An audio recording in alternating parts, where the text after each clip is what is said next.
সকল বর্ণের মানুষের সুখ শান্তি আমরা কামনা করি। আসসালামু আলাইকুম ওয়া রাহমাতুল্লাহি ওয়া বারাকাতুহু। ঈদুল আজহার শুভেচ্ছা। ইসলামের প্রত্যেকটি কাজ আদর্শজনক এবং সেই ইসলামের বিধিবিধান সব খোদা প্রদত্ত কোনো মানুষের আবিষ্কৃত নয়। হযরত আদম আলাইহিস সালাম থেকে শেষ নবী পর্যন্ত প্রত্যেকটি আল্লাহর বিধান দেওয়া হয়েছে। কোনো নবী যার ব্যক্তিগত কোনো মত প্রকাশ করেন নাই। যা জিবরাইল আমিনের মাধ্যমে ঐশী বাণীর মাধ্যমে যা হয়েছে তাই ইসলাম। ইসলাম মুহাম্মদ সাল্লাল্লাহু আলাইহি ওয়াসাল্লাম থেকে শুরু নয়, ইসলাম শুরু হয়েছে হযরত আদম আলাইহিস সালাম থেকে। যুগে যুগে নবী রাসূল আছে, সবই একই বেল্টের, সবই একই লা ইলাহা ইল্লাল্লাহর বিশ্বাসী। আর প্রত্যেকেই আদম আলাইহিস সালাম কালিমা লা ইলাহা ইল্লাল্লাহ আদম সাফিউল্লাহ, লা ইলাহা ইল্লাল্লাহ মুসা কালিমুল্লাহ।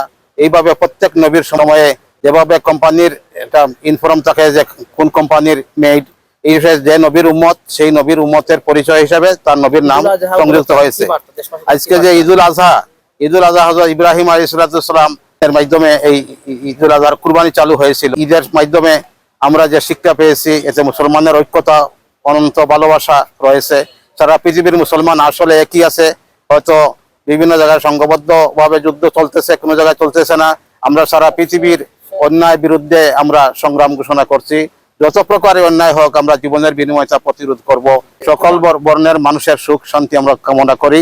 ইসলামের মধ্যে কাউকে জুড়ে প্রবেশ করানোর অধিকার নাই, আমরা চাই না, এটা ইসলামের বিধান না। যদি স্বেচ্ছায় কেউ ইসলামে আসে তাকে আমরা সাদরে গ্রহণ করি। আজকে যে ঈদের অনুভূতিতে আমাদের খুব ভালো লাগতেছে। এত বৃষ্টির ভিতর দিয়েও মানুষ ক্ষান্ত হয় নাই। বৃষ্টি ভিজিত আল্লাহর ভক্ত যারা, তারা মুসলমানরা আল্লাহর ভক্ত হিসাবে বৃষ্টিতে ভিজিয়েও নামাজ পড়েছেন। আমরা এতে খুবই আনন্দিত হয়েছি।